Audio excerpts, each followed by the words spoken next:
এনজিওর মধ্যে থেকে যারা দেশের সংস্কার সাধনের মধ্য দিয়ে কাজ করতে চেয়েছেন, তারা একটা গোটা রাষ্ট্রযন্ত্রের ব্যবহার রাজনৈতিকভাবে কিভাবে করতে হয় তার উপলব্ধি আছে বলে আমার মনে হয় না।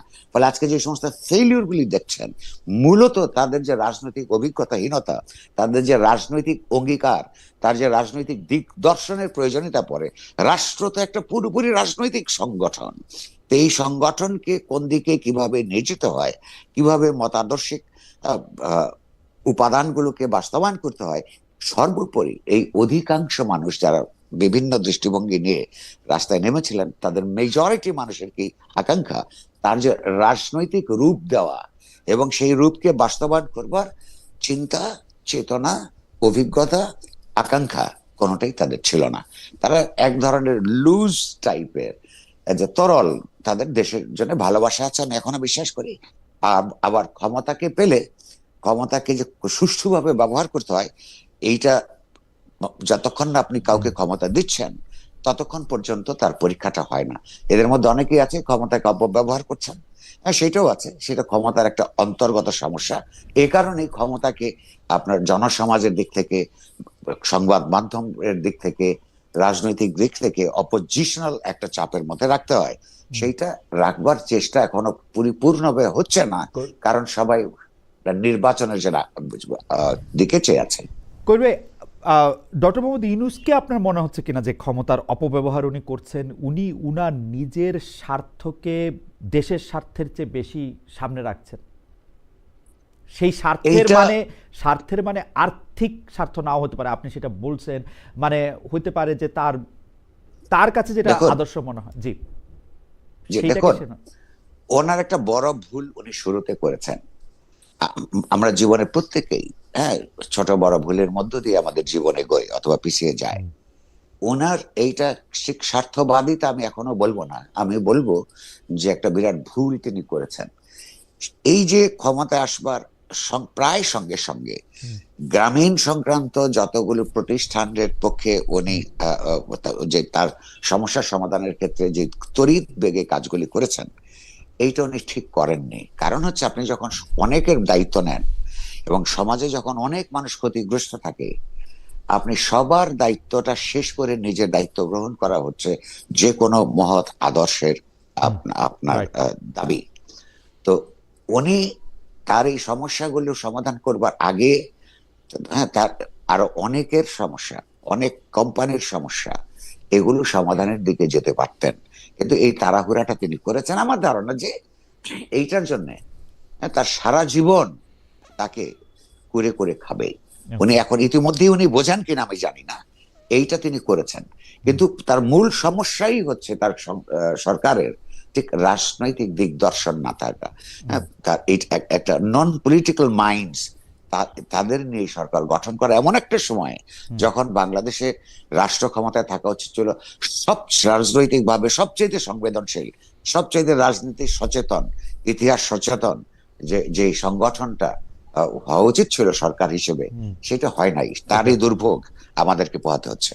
রাজনৈতিক দিগদর্শন না থাকা, সরকারের ভিতরে সরকার, এই প্রসঙ্গগুলি নিয়ে আমরা আরেকটু ইলাবোরেট ভাবে আপনার কাছে আসবো, তবে কতগুলি প্রসঙ্গের খুব দ্রুত একটু অবতারণা করতে চাই, তারপর আবার আমরা ওই মধ্যে আসবো। কবির ভাই, আমরা দেখেছি যে ডেইলি স্টার প্রথম আলো আক্রান্ত হওয়ার পর বা ডেইলি স্টার প্রথম আলোর উপর আক্রমণ হওয়ার পর বলা হচ্ছে যে এখন তো আসলে মত প্রকাশের স্বাধীনতা দূরে থাক, বেঁচে থাকাই মুশকিল হয়ে গেছে। আমাদের প্রশ্ন এখানে দুইটা, ডেইলি স্টার প্রথম আলোয় প্রথম সংবাদ মাধ্যম কিনা যারা আক্রান্ত হলেন, এবং আমি যদি ধরে নিই যে ডেইলি স্টার এবং প্রথম আলো আক্রান্ত না হইল, ওই দিন আক্রান্ত না হইতো, কিন্তু একজন হিন্দু লোককে পুরায় মারা হইতো, খুলনায় একজন সাংবাদিককে গুলি করে হত্যা করা হইতো, তাহলে একই কথা ডেইলি স্টার সম্পাদক জনাব মাহফুজ আনাম মঈন বলতেন কিনা যে আমাদের আসলে মত প্রকাশ স্বাধীনতা দূরে থাক, বেঁচে থাকার স্বাধীনতাও নাই?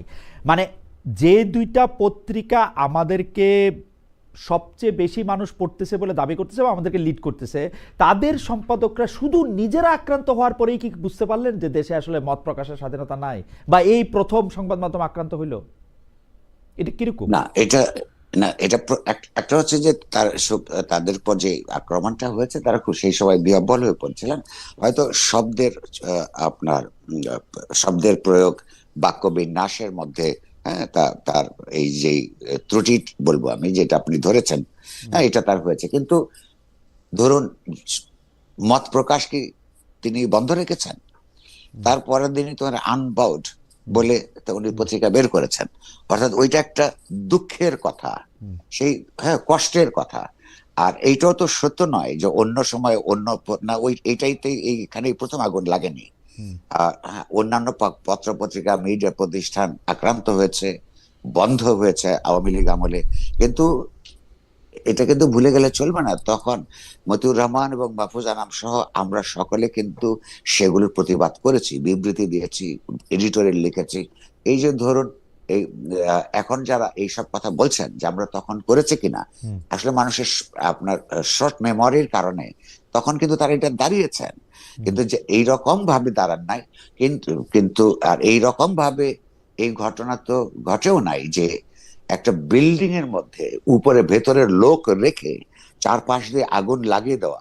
অর্থাৎ একেবারে সেই ইউরোপে মধ্যযুগে যেভাবে ভিন্ন মতাবলম্বীদেরকে, হ্যাঁ, আপনার পুড়িয়ে মারা হতো, সেই পুড়িয়ে মারার যে পরিকল্পনা, এইরকম করে আপনি বিশ্বাস করবেন কিনা আমি জানি না, কারণ এরা এখনো এক ধরনের বিহ্বলতার মধ্যে আছেন।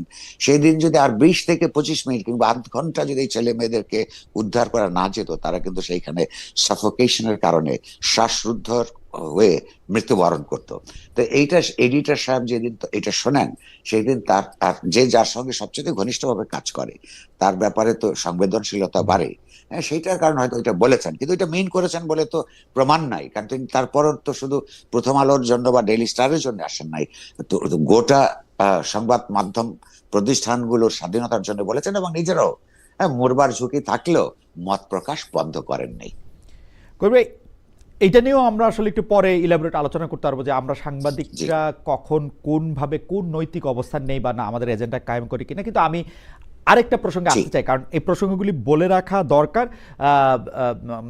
অনেকগুলি প্রসঙ্গ আছে। একটা হচ্ছে যে কবির ভাই, আমরা কিন্তু গত 15 মাস ধরে, যদি আমরা এই অন্তর্বর্তীকালীন সরকারের সময়টা 15 নাকি মানে প্রায় 1.5 বছরের মতো সময়, 15 মাস আমি কেন বলছেন, মানে আপনি জামায়াতে ইসলামীকে বা যারা ফার রাইটিস্ট আছে তাদের ক্ষেত্রে আপনার কিছু শক্ত অবস্থান আছে। ফার রাইটিস্ট বলেও আমি আসলে সংজ্ঞান করতে চাই না, আমি জামাত ইসলামেই বলি। আপনার কিছু শক্ত অবস্থান আছে। আপনি কিছু ক্ষেত্রে তাদেরকে প্রকাশ্যে মুনাফেক বলেছেন, আপনি কিছু ক্ষেত্রে তাদেরকে বলেছেন যে তারা এই কাজটা ঠিক করছে না। জামাতে ইসলামী আবার একটা বিবৃতিও দিয়েছে, সেই বিবৃতি দিয়ে বলেছে যে আপনি অসত্য কথা বলেছেন। আমার প্রশ্ন এখানে করবে দুইটা, আপনাকে শিক্ষক হিসেবে এটা আমার প্রশ্ন, যে আপনি একজন সাংবাদিক, আপনি এরকম একটা দলের বিরুদ্ধে এরকম একটা অবস্থান আসলে আপনি নিতে পারেন কিনা, এইটা জার্নালিজমের দিক থেকে এথিক্যাল কিনা। দুই হচ্ছে, তারা যে আপনার বিরুদ্ধে অভিযোগ আনছে যে আপনি অসত্য কথা বলছেন, এইটা ঠিক কিনা, আপনি যদি আমাদের একটু বলেন কবির ভাই। জি, ধন্যবাদ। এক নম্বর হচ্ছে যে আমি লিখিতভাবে বছরের পর বছর বলেছি, এবং আমি বক্তৃতা করতেও বলি, সাংবাদিকতা এক ধরনের রাজনৈতিক তৎপরতা। এই জন্য রাজনৈতিক তৎপরতা যে যে কোনো রাজনৈতিক আদর্শ কতগুলি সাংস্কৃতিক বুদ্ধিবৃত্তিক আপনার জমির উপরে দাঁড়ায়। ফলে আপনি যদি গণতান্ত্রিক রাজনৈতিক ব্যবস্থায় বিশ্বাস করেন, সেই এরকম একটা রাজনৈতিক ব্যবস্থা কখনোই টিকে থাকবে না যতক্ষণ পর্যন্ত না সমাজের ভেতরে অধিকাংশ মানুষের মন এবং মননের মধ্যে গণতান্ত্রিক চিন্তা ভাবনার উদ্রেক করা এবং তাকে বিকশিত করবার দিকে না যায়। ফলে আমি যেহেতু এই দেশে আহ, প্রতিটা নাগরিকের সৃষ্টিশীল গণতান্ত্রিক উত্থান চাই, কারণ মানুষের অসাধারণ পোটেনশিয়াল আছে দারুণভাবে বিকশিত হবার, সেইটা নিশ্চিত করবার জন্য রাষ্ট্র ব্যবস্থা যেহেতু জগতে আছে, গণতান্ত্রিক রাষ্ট্র কাঠামো প্রয়োজন পড়ে। সেইটা গণতান্ত্রিক রাষ্ট্র কাঠামোর দায় যখন হয় অধিকাংশ মানুষের সমস্যার সমাধান প্রথমেই করা, আস্তে আস্তে গোটা সমাজের গণতান্ত্রিক রূপান্তর নিশ্চিত করা, সমাজে ন্যায় বিচার প্রতিষ্ঠা করা, সমাজের বৈষম্য দূর করা, এই রাজনৈতিক, এগুলো সবই রাজনৈতিক ব্যাপার। এই রাজনৈতিক মতগুলিকে সমাজে প্রতিষ্ঠা করতে না পারলে আপনার রাজনৈতিকভাবে গণতান্ত্রিক রাষ্ট্র প্রতিষ্ঠিত হয় না।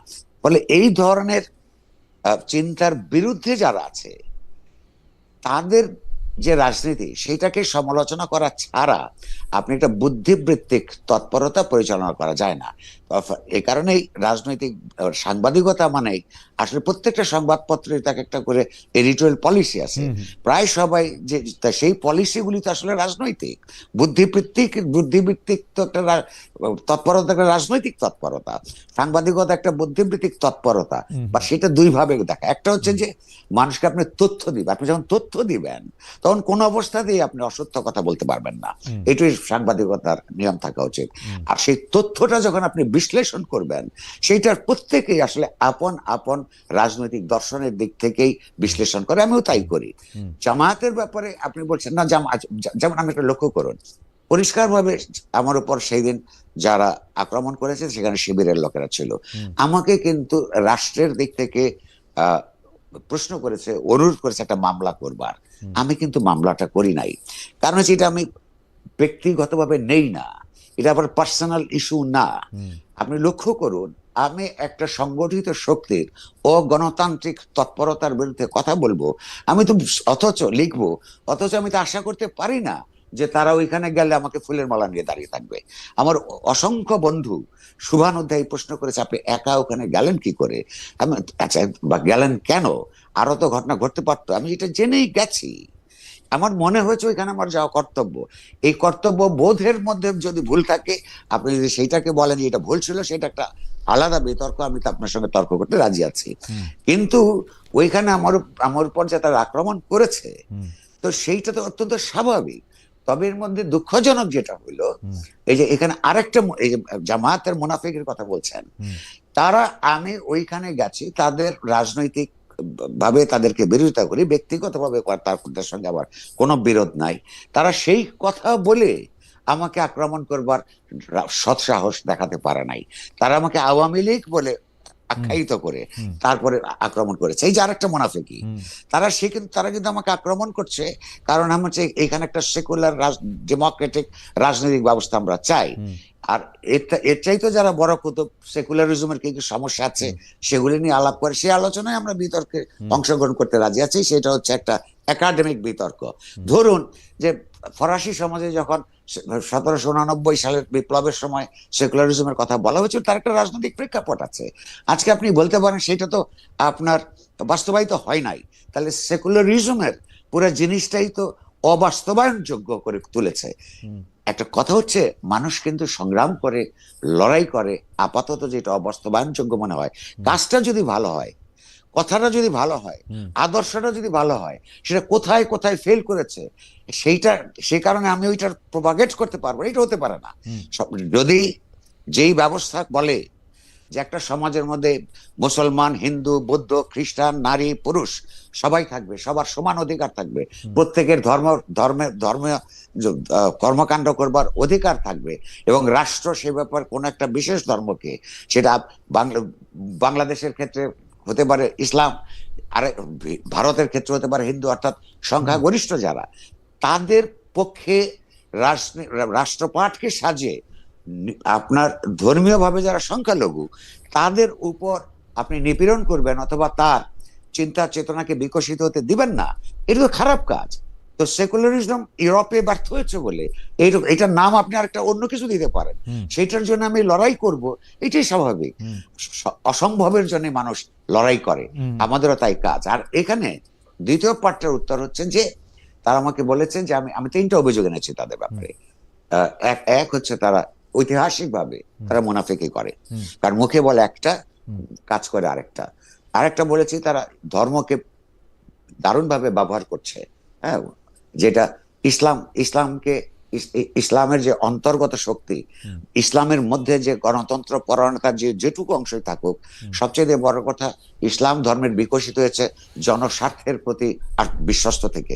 অধিকাংশ নিপীড়িত মানুষের কথাই আছে যে জুলুমের বিরুদ্ধে, জালেমের বিরুদ্ধে মজলুমের পক্ষে লড়াই করে ইসলাম বিকশিত হয়েছে।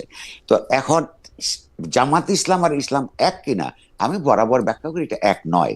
এটা আমি আমার ব্যাখ্যা দিবার আগেই বলে রাখি, এই দেশেরই অসংখ্য আলেম আছেন যারা জামাত ইসলামকে হাত থেকে ইসলামকে রক্ষা করবার কথা বলে। তো আমার মতন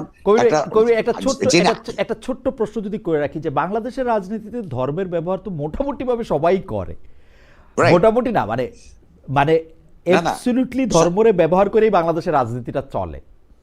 একদম। আমি এবং যারাই করে সেটার বিরুদ্ধে আমরা, কারণ আর কিন্তু জামাত ইসলামী নামটা কি করেছে, ইসলামকে কিভাবে ব্যবহার করে, হ্যাঁ এই তিনটা। আর আরেকটা হ্যাঁ, তিন নাম্বার অভিযোগ আমি জি, করেছি। জি। 3 নাম্বারটা হচ্ছে যে তারা নির্বাচনটাকে পিছিয়ে দিবার পিছিয়ে চেষ্টা নিবে, করছে। Right right. আচ্ছা, এখন আমি আপনাকে একটা একটা করে উত্তর দিচ্ছি। হ্যাঁ, এবং আমাকে বলেছে আমি মিথ্যাচার করেছি। এই যে তারা মিথ্যাচার করেছে, তার প্রমাণ কি কি হিসাবে তারা বলেছে? তারা বলেছে যে তারা ধর্মকে নির্বাচনের ক্ষেত্রে ব্যবহার করছে না। অথচ আপনি যদি সোশ্যাল মিডিয়া দেখেন, আমাদের যে রিপোর্টস আছে, হ্যাঁ, সেগুলিতে বিভিন্ন জায়গায় তারা বলে বেড়াচ্ছে যে বেহেশত দোজখের সঙ্গে জামায়াতকে ভোট দেওয়ার সম্পর্ক আছে। এটা জামায়াতের যে ভদ্রলোক, এইখানে মজাটা হচ্ছে যে এই ক্ষেত্রে তারা আবার বলতেছে ওইটা তার নিজস্ব মত। আচ্ছা এটা বলছি, আমি আসছি সেই জায়গায়, জি, জি। এটা আরেকটা মোনাফেকি। হ্যাঁ, আচ্ছা ওরা বলতেছে ওইটা তার নিজস্ব। আচ্ছা, এই জামায়াতের প্রার্থীরা, জামাতের প্রার্থীর পক্ষে যারা কাজ করছে, তাদের অনেকের বক্তব্য আপনি এখন সার্চ দিলে পাবেন। এআই দিয়ে কিছু কিছু হয়েছে, হ্যাঁ, সেগুলো সত্য, অনেকে বাড়িয়ে বলেছে, কিন্তু সত্য যেগুলো আছে পরীক্ষায় পাবেন। তার মধ্যে প্রতিদিন আপনি দেখতে পাবেন যে তারা তার এই ভোটটাকে বেশ ইসলামের সঙ্গে লাগিয়ে ফেলেছে। আপনি লক্ষ্য করুন, ঠিক এই কাজটাই পাকিস্তান আমলে মুসলিম লীগ এবং সামরিক শাসকরা বাংলাদেশের মানুষের যখন স্বায়ত্তশাসন আন্দোলন করত, তার অধিকারের জন্য আন্দোলন করত, সেইটাকেই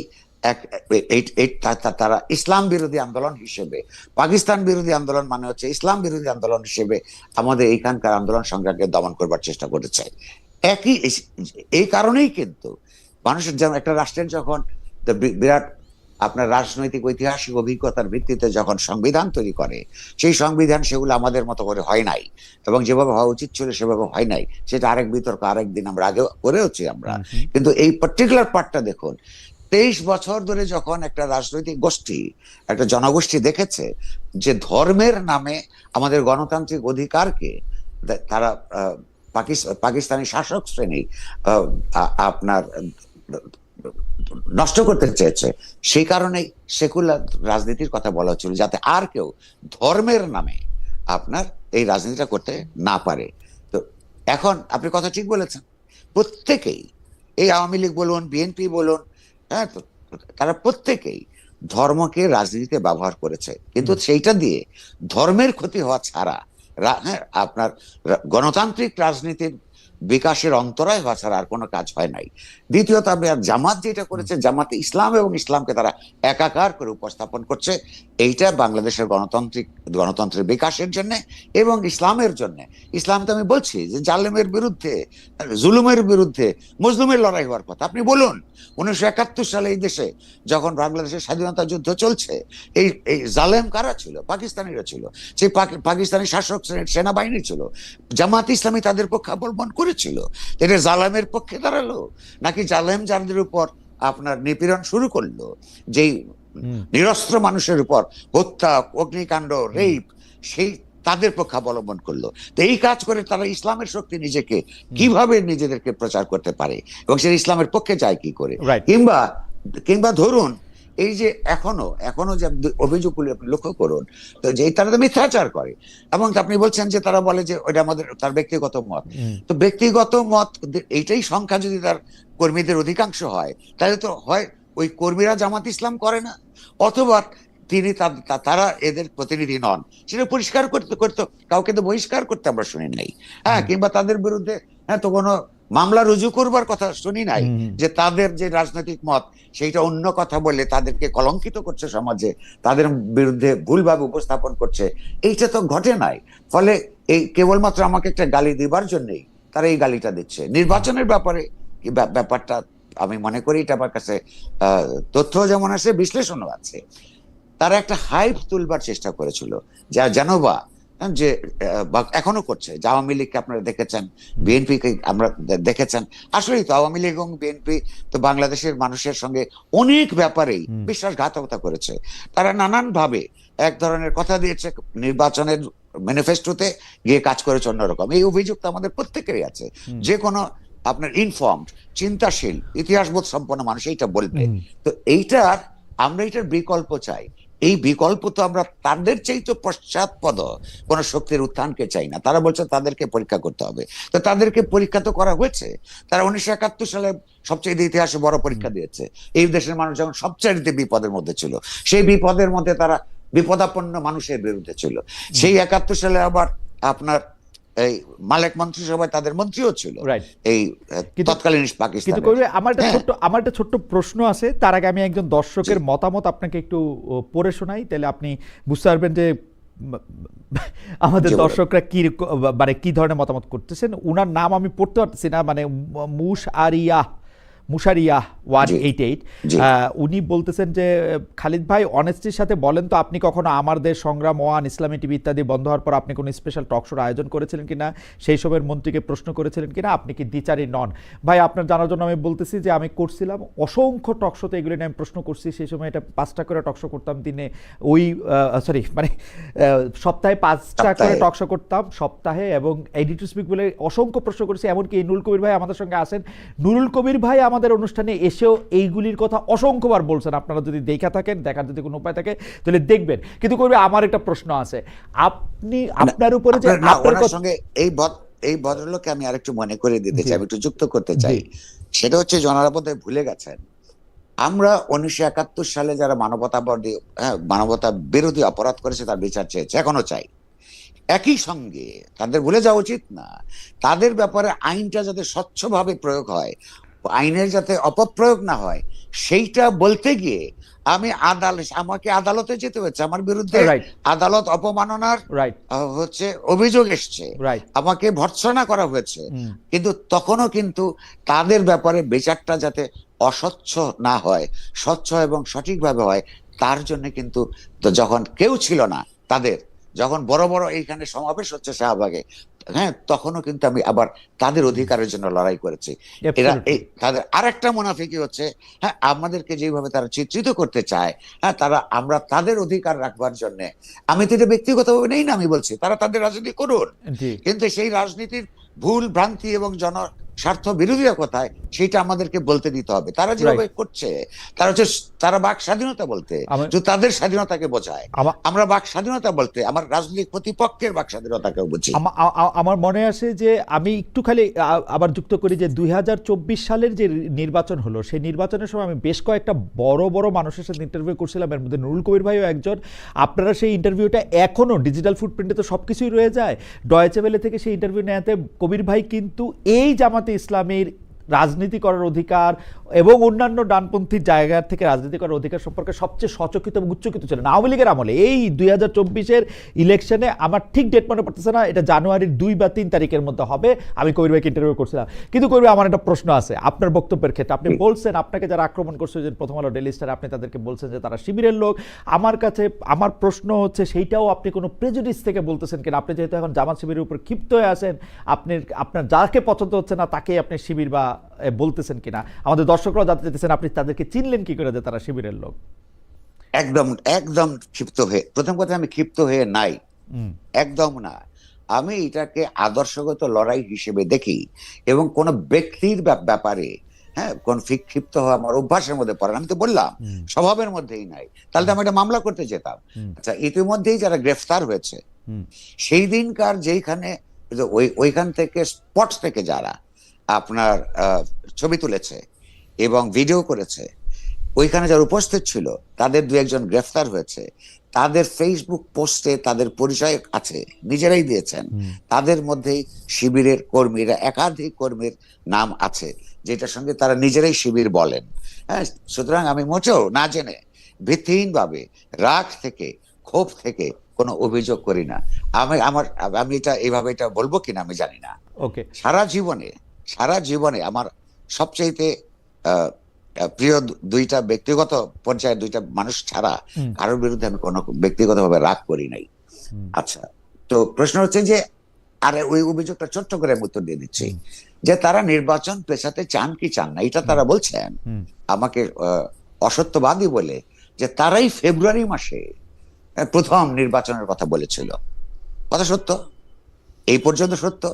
এই যে, কিন্তু তার যে মুনাফিকি স্বভাব, বলবে একরকম কিন্তু ওই পাশাপাশি সময়গুলিতে তাদেরই বক্তৃতা বিবৃতি, যার যার যার ধরেন তাদের এখন এই মুহূর্তের রাজনৈতিক প্রতিপক্ষ তার পুরনো বন্ধু বিএনপি, বিএনপি সংস্কার বাদ দিয়ে কেন নির্বাচনের জন্য পাগল হয়ে গেছে, এইটা এইরকম অসংখ্যবার তারা এগুলো বলেছে।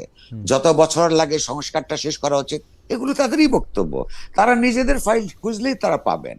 ওইটা যখন ফেব্রুয়ারিতে যেমন চেয়েছে, আবার আর ডিসেম্বরে অন্যরা চেয়েছে বলে আপনার তাদেরকে গালাগালও দিয়েছে।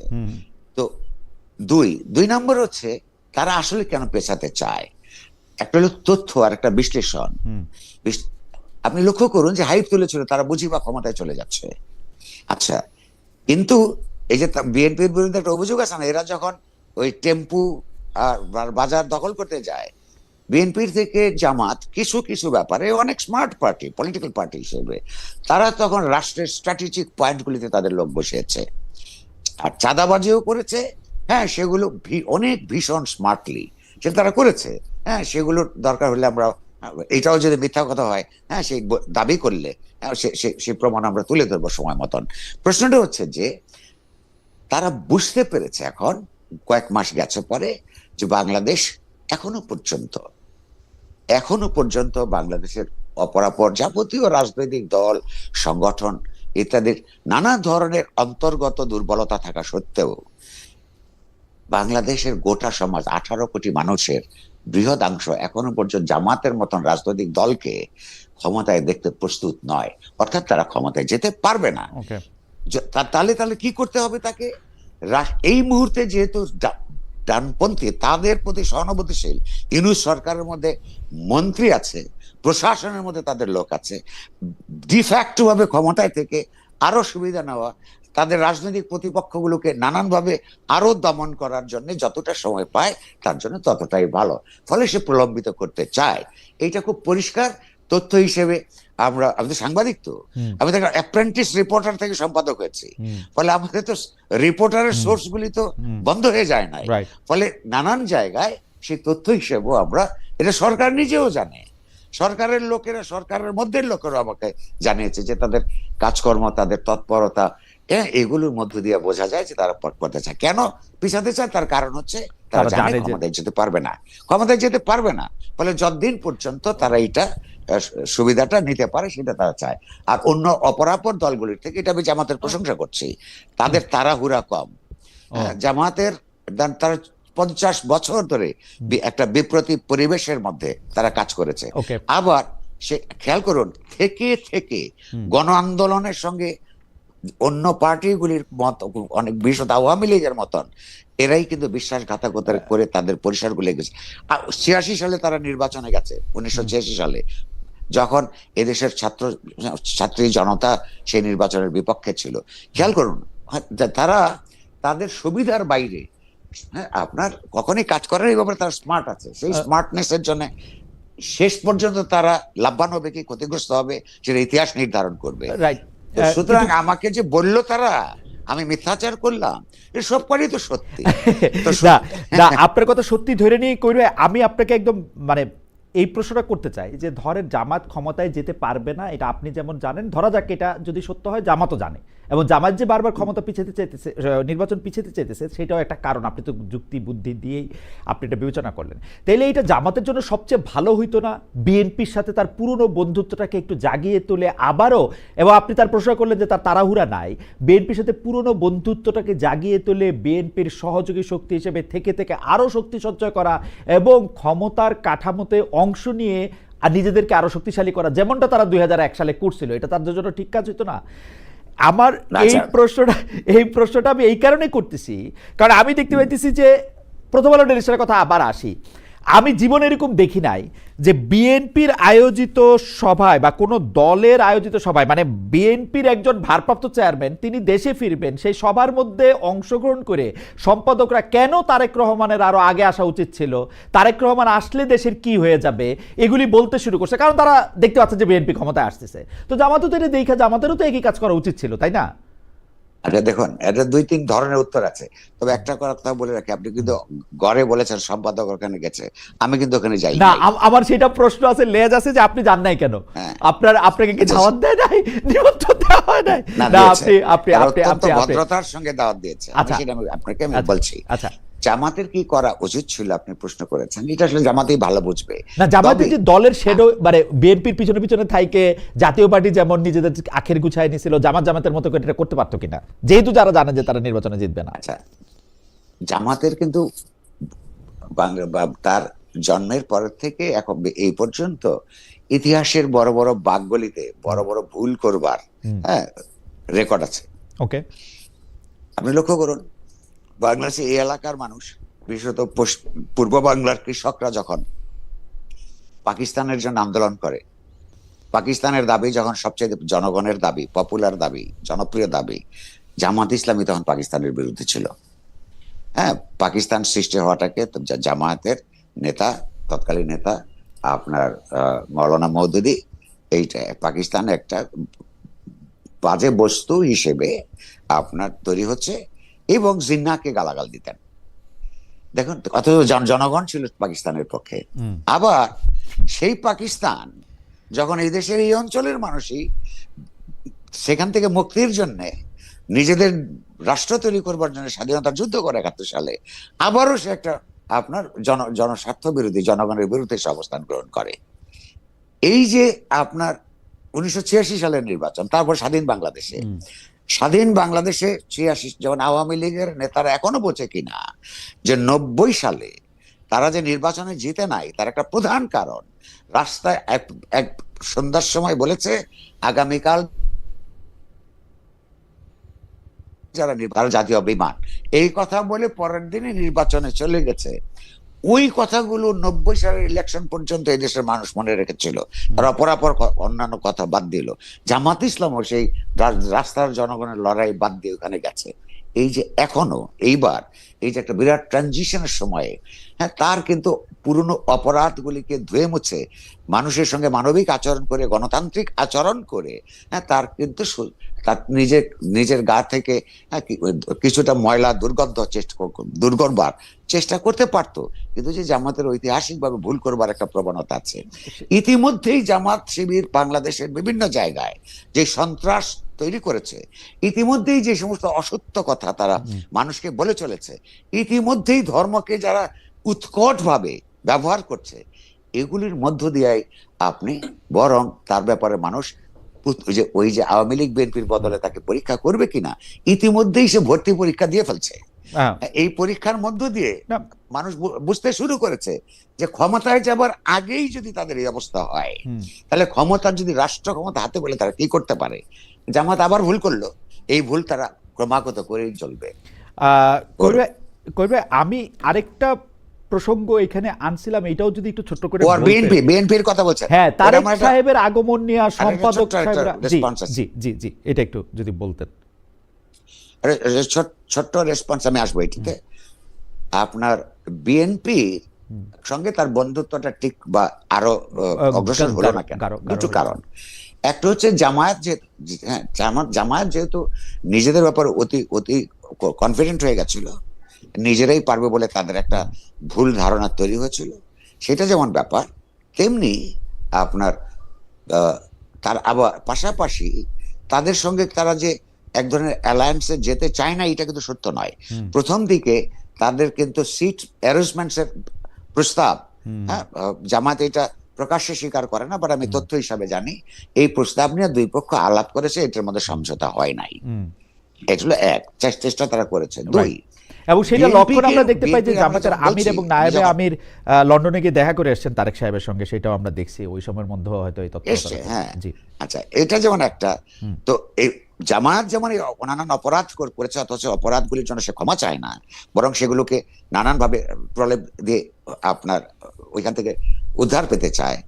বিএনপির কাছেও কিন্তু আমাদের সবার দাবি করা উচিত, আমি করেছি, যে এই যে জামায়াত যে তার এই আশ্রয় প্রশ্রয়ে, কখন আওয়ামী লীগের কিন্তু দীর্ঘতর সময় প্রায় 26-27 বছর তাকে যে প্রশ্রয় দিয়ে তাকে যে বিকশিত করবার প্রত্যক্ষ না হলেও অপ্রত্যক্ষ ভাবে পরোক্ষ অবদান রেখেছে, এখন তাকে গালাগাল দেয়, তার ওই ওই অতীত অন্যায় কিংবা ভুল তারা যেভাবে বলুক, সেইটার জন্য কিন্তু তার ক্ষমা চাওয়া উচিত।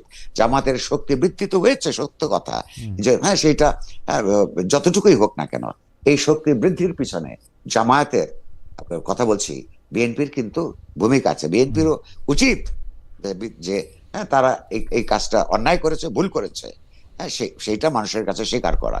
আর স্বীকার না করা পর্যন্ত আমি অনুরোধ করবো যে মানুষ যাতে তাদেরকেও ভোট না দেয়। ওকে, কবির ভাই, আমি পরবর্তী প্রসঙ্গে আসি, সেটা আবার একটু রিপিটেশন হবে, কিন্তু দেশের মানুষের কাছে একটু প্রশ্ন করেছিলাম। দেশের সার্বিক আইন শৃঙ্খলা পরিস্থিতি নিয়ন্ত্রণে আছে মনে করছে নির্বাচন কমিশন। সরকারের ভেতরে সরকারের প্রসঙ্গে আসি। আমরা দেখেছি যে মাহফুজ আলম সাহেব যখন বিদেশে আক্রান্ত হয়েছিলেন সরকারের উপদেষ্টা থাকাকালীন সময়, সেই সময় এনসিপির যে নেতা আছেন সে নাহিদ ইসলাম বলেছিলেন যে সরকারের ভিতরের সরকারের উপদেষ্টারাই কেউ কেউ তাকে হত্যাযোগ্য বা আক্রমণযোগ্য করে তুলেছে। পরেও সরকারের ভিতরে সরকারের কথা অনেকবার তারা বলেছে। আপনিও আপনার কথা আমি শুনছিলাম, আপনার সাক্ষাৎকার সম্ভবত মানজুর আল মতিনকে দেওয়া সাক্ষাৎকারে চ্যানেল 24-এ আপনি এরকম বলতেছিলেন যে সরকারের ভেতরের কিছু অংশ যে ওই সময় আসতে দেরি করেছে সেটা নিয়ে আপনার আর কোনো সন্দেহ নাই, এবং সরকারের ভিতরে এটা আছে। এই সরকারের ভিতরে সরকারটা আসলে কে, মানে কারা তারা? মানে সব জনাব নাহিদ ইসলাম, জনাব মাহফুজ আলম, এরা তো খোদ সরকারের মধ্যেই ছিলেন। এরা আবার এটা নামও বলতেছে না। এনসিপি আবার বারবার বলতেছে যে এই সরকারের অনেক কিছু, এনসিপি নেত্রী একজন, আমার নাম মনে পড়তেছে না, উনি বলছে যে এই উপদেষ্টাদের এইসব কিছু কিছু প্রকাশ করে দেওয়া হবে। এরা এই সরকারের ভিতরে সরকারটা আসলে কে, মানে কারা? দেখুন, আর্মি, ডিজিএফআই, জি পুলিশ, যে যে যে আলাপটা করছি আমি, জি দেখুন দুটো, একটাও যে আমি যে ওইটা কথা বলেছি যে সরকার এটা হতে দিয়েছে, হ্যাঁ, যে কারণ হচ্ছে আমি তো ওই ঘটনার একটা পর্যায়ে যখন আপনার ডেইলি স্টার অফিস প্রাঙ্গণে উপস্থিত হই, সেইখানে যখন এটা আপনার এই যে স্লোগান দিচ্ছে, তারপরে গাড়ি আসতে দিচ্ছে না, বোতাম কল, তখন তো আমার অনেক মন্ত্রী সাহেবদের সঙ্গে ফোনে কথা হচ্ছিল।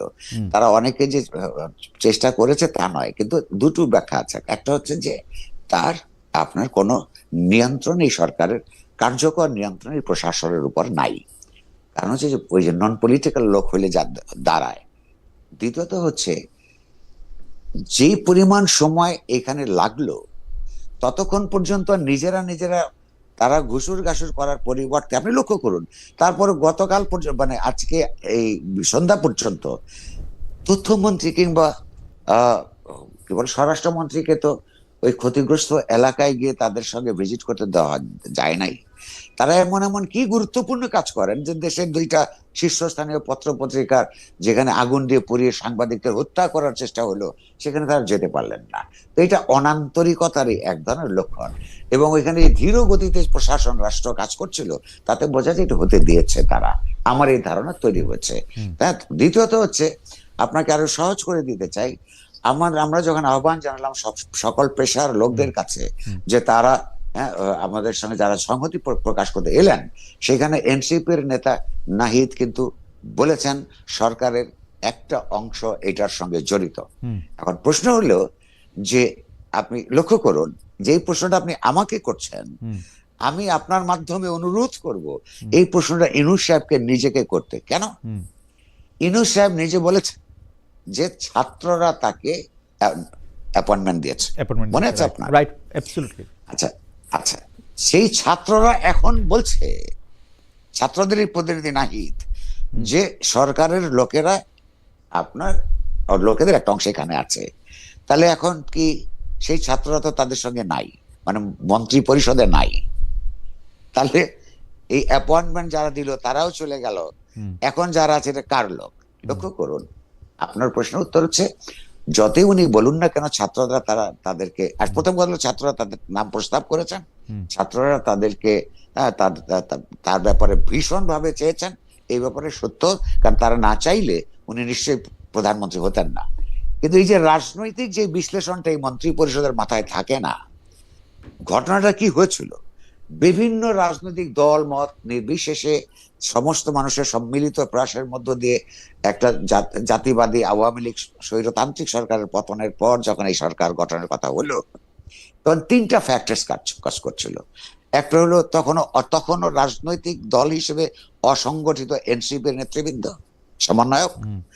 অন্যদিকে হচ্ছে তখনও পর্যন্ত বিরোধী দল হিসেবে বিএনপি, তারপরে বামপন্থী, ডানপন্থী, অপরাপর রাজনৈতিক দল, তারা সবাই একসাথে তার ব্যাপারে একটা অন্তর্বর্তীকালীন সরকার করার সিদ্ধান্ত নিয়েছিল। তারা যদি সেদিন তাকে না মানতেন তাহলেও কিন্তু হতো না। এবং এইটাকে ফ্যাসিলিটেট করেছিল সেনাবাহিনী, শীর্ষ নেতৃত্ব। এই তিনটা যদি একসাথে না হতো তাহলে সেই দিন তার নেতৃত্বে এই সরকার প্রতিষ্ঠিত হতো না। এবং এটা নিয়ে যদি আরো গন্ডগোল হতো বা সময়ক্ষেপণ হতো, আমার অনুমান তখন একটা মিলিটারি টেক ওভার হতো। এবং ওই পরিস্থিতিতে মিলিটারি টেক ওভার হলে এইটা খুব বেশি মানুষ আশ্চর্য হতো না। তাহলে এই যে ইউনূস সাহেব, যে তার যে রাজনৈতিক ন্যায্যতা, তার সরকারের ক্ষমতায় থাকার যে রাজনৈতিক ন্যায্যতা তৈরি হচ্ছে এই সমস্ত আন্দোলনের শক্তিদের সমন্বিত সমর্থনের ভিত্তিতে, ফলে তাদের রাজনৈতিক কর্মকাণ্ডকে গড় করে তাকে যে একটা রাষ্ট্র পরিচালনার ক্ষেত্রে নীতিমালা প্রণয়ন করতে হতো এবং তার রিফ্লেকশন যদি পড়তো, সবাই যদি সন্তুষ্ট থাকতো, তাহলে তো আজকে যে নিরাপত্তাহীনতা তৈরি হচ্ছে এটা হতো না। এখন তারপরে উনি সরকার গঠনের সময় আপনি লক্ষ্য করুন তাদের অধিকাংশ হচ্ছে আওয়ামী লীগ আমলে উনি নিপীড়নের শিকার হয়েছেন।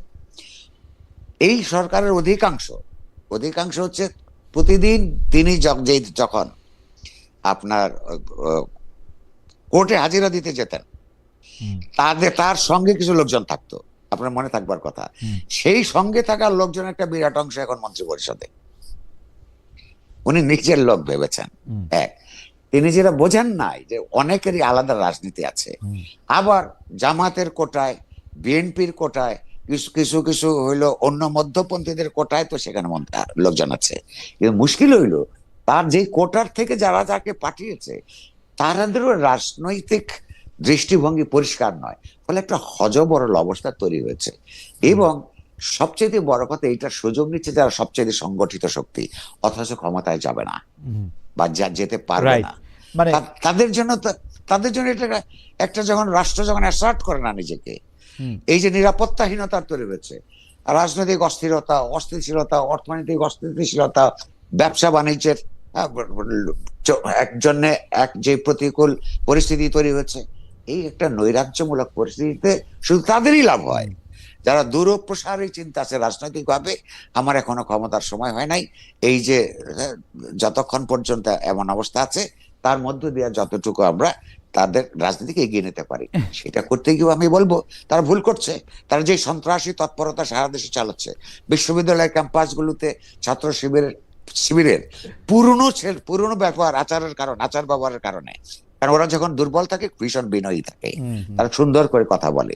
তো এই পুরনো আচার ব্যবহার দেখে এই সাধারণ ছাত্রছাত্রীরা, তারা ছাত্রলীগের চাইতে কিংবা ছাত্র দলের চাইতে কিংবা অপরাপর সংগঠনগুলির চাইতে তাদেরকে ভালো মনে করেছে, ভোট দিয়েছে। আগামী 1 মাসের মধ্যেই যদি এই সমস্ত ক্যাম্পাস আবার ভোট হয়, আমি আপনাকে লিখে দিচ্ছি ছাত্র শিবির পাশ করবে না। কারণ ইতিমধ্যেই তাদের তৎপরতার ধরন থেকেই মানুষ ভয় পেয়ে গেছে। মানুষের ভয় প্রসঙ্গে একটু বলি, আমাদের একজন, ওনার নাম মোহাম্মদ, মাঝখানে একটু পড়তে পারতেছি না, মজুমদার, সব একসাথে লেখা। খালেদ ভাই, আপনি ইদানিং ভয়ে ভয়ে কথা বলেন কেন? যাই হোক, আমার প্রসঙ্গ সেটা না। একজন, মানে বেশ কয়েকজন দর্শক আমাদের এই প্রশ্ন করছেন যে বাংলা এডিশনের লাইসেন্স বাতিল নিয়ে আপনার অভিমত কি? বাংলা এডিশনটা আমি আপনাকে বলি, এটা আমেরিকাতে থাকা একজন সাংবাদিক জনাব ইলিয়াস হোসেনের ইয়াতে এটা চালু হয়। বাংলাদেশের একজন উপদেষ্টাও জনাব শারমিন মুর্শিদ, উনি সেখানে উপস্থিত ছিলেন সেটা উদ্বোধনী অনুষ্ঠানে, সেটা চালু হয়েছিল। সেটা এটা এনওসি নাকি বাতিল করা হয়েছে। এখন এনওসি বাতিল করা হয়েছে, আমি এটা বুঝতে পারি যে কারণটা হয়তো এই যে জনাব ইলিয়াস হোসেন এই ডক্টর মোহাম্মদ ইউনূসকে অনেক গালাগালি বকাবকি করছেন, কিন্তু ডক্টর মোহাম্মদ ইউনূসের ক্ষেত্রে উনি যেটা করছেন, তিনি তো আগেও এটা অনেকের ক্ষেত্রে করছেন। শুধু ডক্টর মোহাম্মদ ইউনূসকে গালি দিলেই কি একটা জিনিস বন্ধ হয়ে যায়? মানে এগুলি কি, মানে প্রত্যেকটা সময়, মানে একটা তো হচ্ছে যে আপনি একটি স্ট্যান্ডার্ড রাখবেন যে এই করলে আপনি বাতিল করবেন বা চালু করবেন বা আপনি অনুমোদন দিবেন, আর হচ্ছে আপনাকে গালাগালি করলে, আপনাকে বকাবকি করলে আপনি এটা বন্ধ করে দিবেন, আর বাকি সবাইরই বকাবকি করা, সবাইরই ইয়া করা, এটা ঠিক আছে? এটা কিরকম? এটা নীতি হিসাবে অত্যন্ত, এটা হলো দ্বিচারিতা, নীতি হিসাবে খারাপ।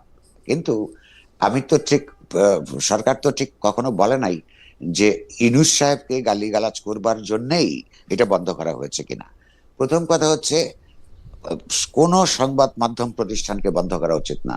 মত প্রকাশের সমস্ত মাধ্যমগুলি ঠিক রাখা উচিত, সচল রাখা উচিত। গুরুত্বপূর্ণ যেটা, সরকারের বা রাষ্ট্রের বা আন্তর্জাতিকভাবেও কতগুলি স্ট্যান্ডার্ড সেট করা আছে যে কোন ধরনের বক্তব্য দিয়ে যদি সমাজে কোনো সাংঘর্ষিক পরিস্থিতিকে উস্কে দেওয়ার কোনো ব্যাপার যদি থাকে, এবং যদি নৈরাজ্য তৈরি করবার ব্যাপার থাকে, সেটা নিউজকেও বন্ধ করে দিতে পারে।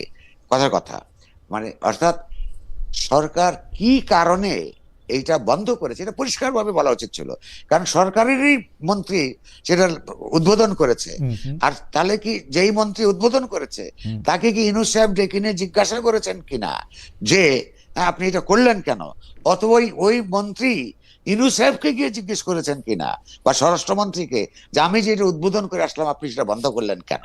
লক্ষ্য করুন, অসঙ্গতির কোনো শেষ নাই। আমি মনে করি যে ওইটা বন্ধ করা ঠিক হয় নাই।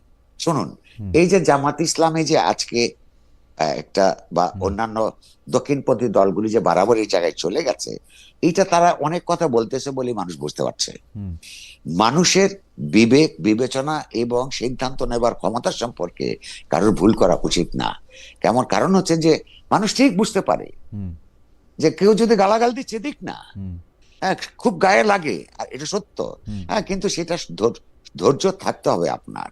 আপনাকে যিনি গালাগাল দিচ্ছে তার বক্তব্য আপনাকে ভদ্রভাবে যদি আপনি আপনার রিফিউজ করতে পারেন, হ্যাঁ তর্ক করে শেষ পর্যন্ত আপনি আপনার কি বলে যে আপনি জিতবেন, অন্যরা হেরে যাবে। আর আরেকটা কথা হচ্ছে গালাগাল তো দিবে, আপনি যে প্রশ্ন করছিলেন একটা, হ্যাঁ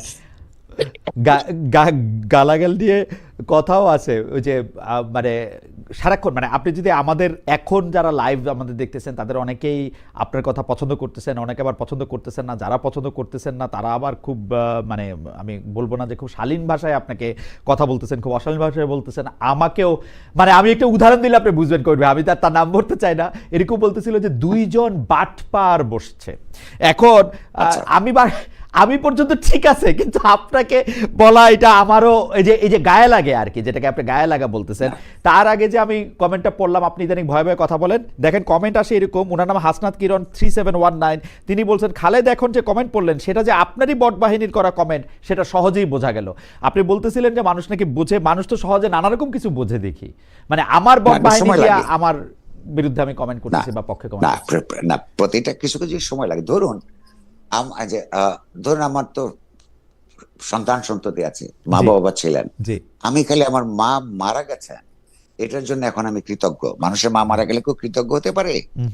মানে আচ্ছা, কেন আমার এই বৃদ্ধা মাকে জামাতের এই বটবাহিনী অশ্লীল ভাষায় এই বৃদ্ধা মাকে কত মানুষ কতবার যে বিছানায় নিয়েছে, আমি সৌভাগ্য আমার মার চোখে এটা দেখতে হয় নাই। তার সব কয়টা সন্তান ওই আমার, হ্যাঁ কোনো মানুষের বিরুদ্ধে কোনো কিছু করে না, হ্যাঁ মানুষের কল্যাণের জন্য চেষ্টা করে, তিনি নিজে এটা করেছেন। আর তাকে আজকে আমার রাজনৈতিক দার্শনিক সাংস্কৃতিক অবস্থানের কারণে যেই গালিগালাজ তারা দিচ্ছে, এটা আপনার শুনতে হচ্ছে। এখন মা আমাকে জিজ্ঞেস করলে আমি বলতাম, হ্যাঁ উনি এটা জিজ্ঞেস করেন নাই, কারণ তিনি জানেন ছেলেটা একটু লড়াকু টাইপ ছোটবেলা থেকে। তিনি আপনি আমার উত্তরটা খুব সোজা, বন্ধু বান্ধব জিজ্ঞেস করে এই যে মানুষ তো তোমার একটা বিরাট অংশ মানুষ ঘৃণা করে, আমি জিজ্ঞেস করি বেশি সংখ্যক না কম সংখ্যক, ভালোবাসে কত সংখ্যক না বলছে সেটা অনেক সংখ্যক। আপনি একটা সমাজের মধ্যে ভেস্টেড ইন্টারেস্টের বিরুদ্ধে কথা বলবেন, এক সংগঠিত নৃশংস শক্তির বিরুদ্ধে কথা বলবেন, একটা বৈষম্য যুক্ত একটা সমাজের মধ্যে বৈষম্যের প্রতিষ্ঠাহীনতা জন্য সাম্যের জন্য লড়াই করবেন, তাহলে আপনার শত্রু তৈরি হবে না। পাওয়ারফুল মহলে আপনি বুদ্ধিবৃত্তিক রাজনৈতিক তৎপরতায় থাকবেন, অথচ আপনি কিছু শত্রু সৃষ্টি করতে যদি আপনি না পারেন, অর্থাৎ আপনার কথা লেখা এগুলিতে কোন রকমের সমাজে প্রতিক্রিয়া হয় না, তা সেই জীবন তো আপনার তাৎপর্যহীন। মিত্র সমাবেশ যেমন ঘটাতে হবে, তেমনি সমাজের যারা ইতিবাচক বিকাশের বিরুদ্ধে যারা থাকে তাদের শত্রু, তাদেরকে আপনি ওই জায়গায় যেতে হবে তারা আপনাকে শত্রু হিসাবে মনে করে, বাট সেই শত্রুতা মোকাবেলা করার জন্য আপনার মিত্র শক্তির সমাবেশ থাকাটাও গুরুত্বপূর্ণ। না কিন্তু কই ভাই আপনার, আমি আবারও বলছি যে দর্শকদের কাছে বলি যে আমি তো অনেক সময় কবির ভাইয়ের কাছে গেছি ক্যামেরার বাইরে বা ক্যামেরার সামনে, রেকর্ডের বাইরে বা রেকর্ডের সামনে। কবির ভাই, ওই সময় তো এইটা মোকাবেলা করার জন্য 15 বছর যখন গত সরকার ক্ষমতায় ছিল, আপনি তো আমাকে একটা টোটকা দিছিলেন যে আপনি খালি আপনার যে ব্যাংক স্টেটমেন্ট, যে আয়কর, টাকা পয়সা, ওই জায়গাটা আপনি ঠিক রাখবেন, তারপর আপনি যা খুশি তাই বলেন, যা খুশি তাই আপনি সাংবাদিকতার এথিক্সের মধ্যে থাইকা সেটা আপনি করেন, আপনার কোনো ভয় পাওয়ার কারণ নাই। কিন্তু এখন তো আর সেইটা আমি মাইনে চললাম, কিন্তু এই যে শত্রু বা এই যে গালাগালি, এইটারে কি কোন স্টেটমেন্ট ক্লিয়ার রাখা মোকাবেলা করবে? এইবার একটা টোটকা দেন। এই কারণে আমি আসছি। অর্থাৎ আপনার বিরুদ্ধে যখন আপনার সত্য কথনের জন্য যদি রাষ্ট্র নিজে নিপীড়নমূলক কাজ করে, তো রাষ্ট্র কখনোই এই পর্যন্ত হিটলার থেকে শেখ হাসিনা পর্যন্ত কেউ কখনো বলে নাই যে আমার সমালোচনা করে বলে তাকে আমি গ্রেফতার করেছি অথবা তাকে ভোগাচ্ছি। ওরা নানান ধরনের ফাঁকফোকর খোঁজে। ফাঁকফোকরের মধ্যে যারা আর্থিক জীবনটার মধ্যে যাদের কোনো ভেজাল আছে, ওই ফাঁক দিয়ে ঢুকে তাকে ধরে নিয়ে আনার, যে দুর্নীতির অপরাধে তাদেরকে ধরে নিয়ে যায়। আমি তখন তো রাষ্ট্র সরকার ছিল আপনার সত্যবাদিতার বিরুদ্ধে, তখন আপনাকে ওই টোটকা দিয়েছি যে সরকার তো আপনাকে খুঁজবে আপনি দুর্নীতি করেছেন কিনা। আপনি যদি উচিত কথা সমাজে বলতে চান, দুর্নীতির বাইরে থাকতে হবে, সেই ক্ষেত্রে আপনার জীবনে কষ্ট হবে। খাতা পরিষ্কার, অর্থাৎ সরকারের কাছে নিজের আমলনামা, জাগতিক আমলনামা, ধর্মের আমলনামা তো আরেকটা, রাজনৈতিক সাংস্কৃতিক আমলনামা পরিষ্কার থাকতে হবে, যাতে আপনাকে ধরে যদি, তাহলে আপনার কথার জন্যই ধরে, অন্য কোনো অজুহাত যাতে দেখাতে না পারে। এখন এইটা হচ্ছে যে ওই যে সংগঠিত শক্তি, তারা সরকারের মধ্যে আছে, সরকারের আপনার ছত্র ছায়া আছে। হ্যাঁ, সে কারণে এই যেমন আইনের ল এনফোর্সমেন্ট নাই।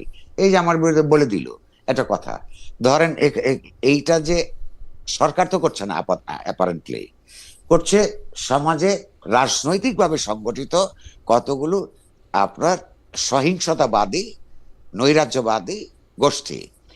আচ্ছা, এখন এটার জন্য কি আমি খুব ওই কথাটা আবার খুব সরল ভাবে নিলে অসুবিধা আছে, যে শত্রু সমাজে তৈরি করতেই হবে। শত্রু আপনার হয়ে যাবে, এদের একটা অংশ না বুঝে, ধরেন আমাদের সম্পর্কে জানে না, আমাদের কাজকর্ম সম্পর্কে ধারণা নাই, ফলে জামাত ইসলামী বা অপরাপর ডানপন্থীরা তাদেরকে যা বোঝায়, বা অপরাপর অগণতান্ত্রিক রাজনৈতিক শক্তি দ্বারা বোঝায়, সে কারণে করে। এই লড়াইটা দীর্ঘস্থায়ী, এই লড়াইটার কষ্ট আপনাকে করতে হবে। এটা কোনো নতুন না। সারা পৃথিবীতেই কিছু মানুষকে তার নিজস্ব চিন্তার পক্ষে দাঁড়াতে হয়েছে। হয়তো তারাও তাই মনে করে, তারা মনে করে যে তাদের চিন্তাটাই, আমাদের যারা রাজনৈতিক প্রতিপক্ষ, দার্শনিক প্রতিপক্ষ, তাদের অনেকেই কিন্তু এই যে ডেডিকেশন নিয়ে গালাগালটা দেয়, ওদের একটা বিরাট অংশ মনে করার ঠিক কাজ করতেছে। কবির ভাই, আমি এখানে আপনার এটা ধৈর্য নিয়ে তাদেরকে বলতে হবে যে তোমার চিন্তা ভুল। তুমি যদি দেশটাকে ভালোবাসো, তুমি যে পদ্ধতিতে ভালোবাসো, সেই ভালোবাসাটা প্রতিষ্ঠিত হবে না। এই পরিশ্রম করতেই হবে। না কবির ভাই, আমি যারা আপনি অনেকগুলি প্রেক্ষাপট করলেন, কিন্তু যারা আসলে আমাদের সমাজের ওপিনিয়ন লিডার বা মত মোড়ল আছেন, তারা কিন্তু এই অসহিষ্ণুতাকে বা এই ধরনের জিনিসগুলিকে অনেক ক্ষেত্রে উস্কে দিয়ে থাকেন। এই প্রসঙ্গে আমি আসবো, কিন্তু আমাদের দর্শকরা অনেকে এই প্রশ্ন করেছেন যে আজকেও আমরা দেখলাম যে একজন সাংবাদিক, তার নাম হচ্ছে নাজনীন আক্তার, তিনি নাজনীন মুন্নি, তিনি বলছেন নাজনীন মুন্নিকে বাদ দিন, না হলে প্রথম আলো ডেইলি স্টারের মতো আগুন লাগিয়ে দিব, এটা বলে তিনি ফেসবুক স্ট্যাটাস দিয়েছেন। অনেকে বলছেন আনিস আলমগীরকে গ্রেফতার করা হয়েছে, অনেকে বলছেন যে আব্দুল নূর তুষার এবং জনাব মাসুদ কামাল, তারা যেহেতু অনেক কথা বলেন, সেই জন্য তাদেরকেও আসলে পরবর্তী আক্রমণের শিকার হতে পারে। শাকিল এবং রূপা দম্পতি কারাগারে আছেন, হত্যা মামলায় জামিন হচ্ছে না, জামিনের জন্য মামলা উঠলেই সেটা নিয়ে আবার কথা হয়। আরও সাংবাদিক যারা আছেন, যারা সাংবাদিকতার জন্য যারা জেলে আছেন, তাদের ব্যাপারে আপনার মত একটু তারা শুনতে চান, যে আপনি তাদেরকে। আমার মত একান্ত পরিষ্কার, একাধিকবার বলেছি, লিখেছি, আবারও বলছি। সেটা হচ্ছে যে বাংলাদেশের দলীয় বুদ্ধিজীবিতার কারণ একটা প্রবণতা, ধারা তৈরি হবার কারণে বিভিন্ন সময় বিশ্ববিদ্যালয়দের অধ্যাপক থেকে শুরু করে সাংবাদিক পর্যন্ত বিভিন্ন সময় সরকারের সঙ্গে অযাচিতভাবে খামোকাই কিছু সুখ সুবিধার জন্য আপনার দালালি করেছে। কিন্তু আমি মনে করি রাজনৈতিকভাবে দালালি করা একজনের অধিকার, যতক্ষণ না হুম আপনি আচ্ছা হইলো খুন খারাপি করছেন। হুম হুম এই যে যেই সাংবাদিকদেরকে নিয়ে গেছে, হুম সেই সাংবাদিকদের বিরুদ্ধে খুনের মামলা আছে, ধরে নিয়ে গেছে। আমরা সরকারের সঙ্গে কথা বলেছি যে তারা যদি দুর্নীতি করে থাকে, হুম তারা যদি হত্যাযজ্ঞের ক্ষেত্রে উস্কানি দিয়ে থাকে, ইনসাইটমেন্ট, এটা ফৌজদারি অপরাধ, হুম এইসব অপরাধে যা যা আছে সেটার জন্য আপনারা সুষ্ঠুভাবে সেইটা ইনভেস্টিগেশনের সাপেক্ষে বিচার করেন। কিন্তু তার খুন করেছে এটা সরকারের লোকেরাও জানে যে এই মিথ্যা মামলা, এই মিথ্যা মামলাগুলি তাদেরকে প্রত্যাহার করার জন্য আমরা বহুবার অভিযোগ জানিয়েছি, ব্যক্তিগতভাবে অর্থাৎ নিউজ পত্রিকার সম্পাদক হিসেবে বলেছি, পত্রিকার সম্পাদক পরিষদের তরফ থেকে বলেছি। সরকার আপনার আহ, আমাদেরকে কথা দিয়েছে করবে, কিন্তু সরকার সর্বশেষ বলেছে আমরা প্রকাশ্যে সেই বিষয়ে এই সরকার কোনো ন্যূনতম পদক্ষেপ গ্রহণ করে নাই। আমি আবার এটার প্রতিবাদ করছি, হুম এটার পক্ষে জনমত সংগঠিত করবার প্রয়োজন বলে বোধ করছি। কারণ ফৌজদারি অপরাধ যে করে নাই, একটা লোক কোন সরকারকে নিঃশর্তভাবে সমর্থন করবে কিনা, এটা তার আত্মমর্যাদা বোধের সঙ্গে, তার রাজনৈতিক দর্শনের সঙ্গে জড়িত। সেইটার কারণে তো আপনি মামলা করতে পারেন না। ওকে হ্যাঁ, তাহলে তার জগতে, হ্যাঁ, খুব জগৎ জটিল হয়ে যাবে। ওকে কিন্তু সরকারি তৎপরতায় যদি তার কোনো ফৌজদারি অপরাধ থেকে তাকে বিচার হোক। আর এখন যারা হুমকি ধামকি দিচ্ছে, আমি তো আবারও বলছি, একটা জাতিবাদী ফ্যাসিস্ট সংস্কৃতি থেকে এখন একটা ধর্মবাদী রাজনৈতিক আপনার ফ্যাসিবাদী সংস্কৃতির মধ্যে আমরা এসে পড়েছি। এই সময়টা অত্যন্ত খারাপ, একটা ট্রানজিশন দরকার, একটা জবাবদিহিতামূলক গণতান্ত্রিক সরকার প্রতিষ্ঠাও খুব জরুরি। এই নির্বাচিত সরকার প্রতিষ্ঠিত হলে এই দেশে দুধের নহর বইবে, এইরকম কোন কল্পনা করবার জন্য দুর্বুদ্ধিতা আমার নাই। কিন্তু এই সরকারকে আপনি কোথা থেকে বলবেন? একটা পার্লামেন্ট নাই যে তাকে সমালোচনা করবেন, জনসভা ডেকে আপনার আমার কোনো কথা বলবার অবস্থা নাই। রাজনৈতিক দলগুলো যার যার মতন করে তার এজেন্ডা নিয়ে যাচ্ছে। হ্যাঁ, তারা কিন্তু আমরা যখন বিপর্যস্ত বোধ করেছি, তারা এসছেন, কথা বলছেন। আমি মনে করি যেখানে গণতান্ত্রিক চিন্তার পক্ষে আপনার বৃহত্তর ঐক্য এখানে গড়ে উঠবে, এবং শেষ পর্যন্ত সেটাই একটা দেশের জন্য ভরসা। না, কিন্তু কবির ভাই, আমি এই প্রশ্নটা একটু করতে চাই যে যারা আমাদের ওপিনিয়ন লিডার বা মত মোরল, তারা তো আমরা যেরকম একটা মানে মানে যেরকম একটা সমাজ চাই যেখানে সব মানুষের কথা সব মানুষ শুনবে বা মেনে নিবে, এটা সহনশীলতা দেখাবে, তারা তো আমি আমি আমি দুইটা ক্লাসিক কেস বলি, তারাই তো আসলে এগুলিকে অনেক সময় ফেসিলিটেট করতেছে বা তারা এগুলিকে ভালো বলতেছে। যেমন আমাদের প্রেস সচিব যিনি আছেন, প্রধান উপদেষ্টার প্রেস সচিব জনাব শফিকুল আলম, তিনি নামি নামি আন্তর্জাতিক গণমাধ্যমে কাজ করেছেন, সুনামের সঙ্গে কাজ করেছেন। সেই শফিক ভাই কিন্তু এর আগে যখন আমরা অভিযোগ করেছি, আপনি যখন অভিযোগ করেছেন, তখন এটাকে প্রেশার গ্রুপ বলেছেন, মব মানতে চাননি, মানে খুবই স্ট্রেট ফেসে নানা ধরনের কথা বলেছেন।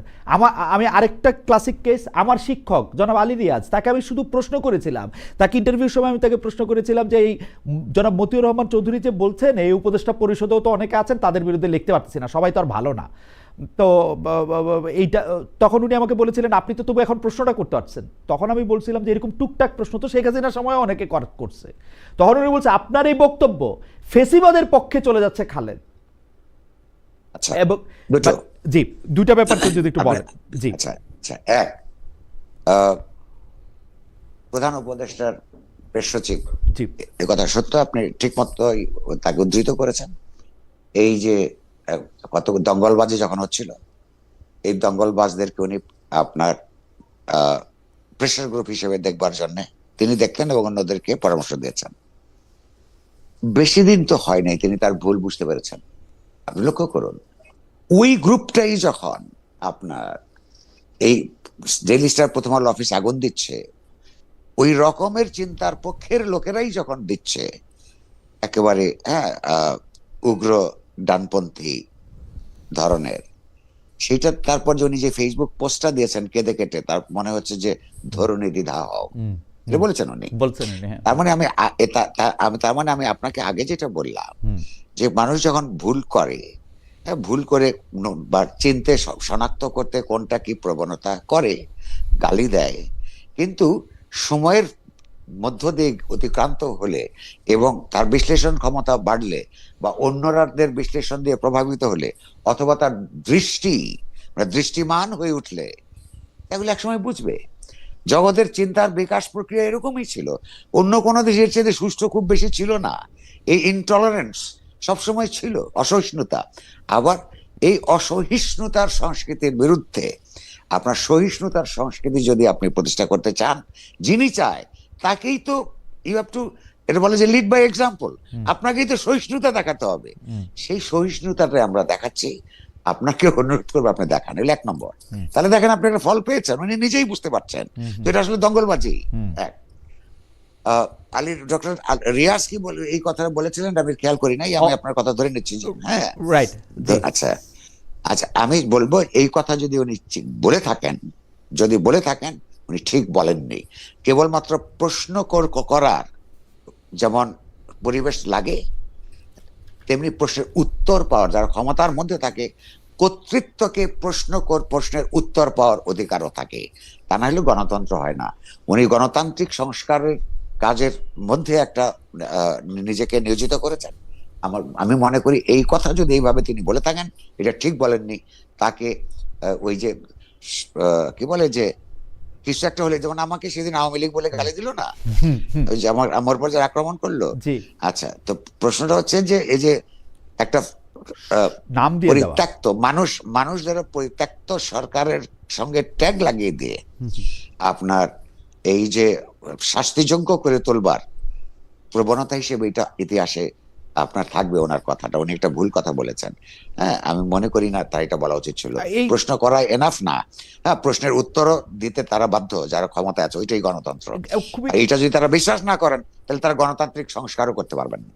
খুবই মানে এটা সাংঘাতিক ব্যাপার। মানে কারো ইন্টারভিউ, সাবেক প্রধানমন্ত্রী শেখ হাসিনার ইন্টারভিউ নিতে চাইছি মানে আমি বাংলাদেশে আসছিলাম কবির ভাই, আমার মাথার উপরে মানে আকাশ ভেঙে পড়লো, এত বড় অপরাধ আমি করছি। তারপরে দেখেন দুইটা জিনিস, তারপরে আমি আরেক জায়গায় গিয়ে বলছি যে কোন সাংবাদিক শেখ হাসিনা ইন্টারভিউ নিতে চাবে না, উনি তো মোস্ট শর্ট আফটার পার্সন এখন ইন্টারভিউ দেওয়ার জন্য। এইটারে লেখছে কোনো সাংবাদিক নিতে চাবে না, এই কথা নাকি আমি বলছি। এইবার বলে এবার আওয়ামী লীগের আক্রমণ যে তুই 2 পয়সার ইউটিউবার, তুই এগুলি কথা কেন বলস। মানে দুই পক্ষই মানে। কিন্তু আপনি এটা মুখস্থ করে রেখেছেন কেন? আপনার কথা শুনে মনে হচ্ছে যে আপনি ভীষণ বেদনা নিয়ে না, বেদনা ঘুমাইতে পারবেন না। বেদনা তো আছেই ভাই, এটা তো বেদনা তো ঘুম খুব গুরুত্বপূর্ণ, মনে রাখবেন। আচ্ছা আচ্ছা, কইরে আমরা তফসিল ঘোষণা নির্বাচন নিয়ে আপনাকে একটু প্রশ্ন করতে চাই যে আমরা যেমন ভেবেছিলাম যে তফসিল ঘোষণা পর বা নির্বাচন নিয়ে সব আশঙ্কা, সব অনিশ্চয়তা দূর হয়ে যাবে, কিন্তু নির্বাচন পিছিয়ে দেওয়ার, ভোট হতে না দেওয়ার ষড়যন্ত্র যে বহাল, অনেকে এই ধরনের নানা আলামত দেখতে পাচ্ছেন। তবে আমার কাছে মনে হচ্ছে যে ইলেকশনটা সবসময় ঠিক সময়ের মধ্যেই হবে। আপনার কাছে কি মনে হয়? পশ্চিমা কূটনীতিক সহ অনেকেই ডক্টর মোহাম্মদ ইউনূস সরকারের কাছে এই ইলেকশন নিয়ে জানতে চাইছেন এটা ঠিকমতো হবে কিনা, কবে হলে কখন হবে। আপনার মনে এরকম কোনো শঙ্কা বা ইয়া আছে কিনা? এখনো পর্যন্ত যে পরিস্থিতি আছে বা যতটুকু তথ্য আমার চারিদিক থেকে আছে, সেইগুলি যদি বহাল থাকে, নির্বাচন না হওয়ার কোনো কারণ দেখি না। যদিও আপনি নিজেই বলেছেন, আমি একমত, যে নির্বাচন যাতে না হয় তার জন্য অনেক শক্তি অনেক জায়গা থেকে আপনার তৎপর রয়েছে। আমার মনে হয় যে এই শক্তি ক্রমশই দুর্বল হতে থাকবে। এখন নির্বাচনটা ঠিক কিভাবে হবে, তার কোয়ালিটিটা ভালো হবে কি হবে না, এইটা নির্ভর করবে তো এন্টায়ার রাষ্ট্র প্রশাসনের উপর, সরকারের উপর, এবং ওই রাষ্ট্র প্রশাসনের উপর নির্বাচন কমিশনের নেতৃত্ব, কর্তৃত্ব এবং নিয়ন্ত্রণের উপর। সেইটা আরো কয়েকদিন পরে বোঝা যাবে। তারা তো বক্তৃতা দিচ্ছেন, তাদেরকে ডেকে তুলছেন, হ্যাঁ, সক্রিয় হতে বলছেন, এবং রাজনৈতিক দলগুলোকে কতটুকু সহযোগিতা করে তার উপর। কিন্তু ঝুঁকি আছে, অর্থাৎ নির্বাচনটা যাতে সুন্দর না হয় তার জন্য অনেক মহল, হ্যাঁ, আপনার চেষ্টা করবে। তো এইটা বাংলাদেশের জন্য এখন সবচেয়ে বড় চ্যালেঞ্জ। এই জায়গাটা সবাইকে আপনার সম্মিলিতভাবে যদি মোকাবেলা করতে পারে তাহলে আরেকটা জিনিস হবে। তবে এর আগে আপনি একটা প্রশ্ন করেছিলেন যে তারেক রহমান ফিরে আসার মধ্য দিয়ে কি হবে কি হবে না। এইটা তারেক রহমান ফিরে আসার মধ্য দিয়ে আমি মনে করি তার নিজস্ব রাজনৈতিক দলের কিছু উপকার হবে। আর এই যে ব্যক্তিতন্ত্র, মানে তিনি ফিরে আসছেন, এইটার কারণেই কেবলমাত্র বাংলাদেশের সব সমস্যার সমাধান হয়ে যাবে, এইটা আমি বিশ্বাস করি না। নির্ভর করবে তিনি কতটা গণতান্ত্রিকভাবে তার রাজনৈতিক দল চালান। তিনি যদি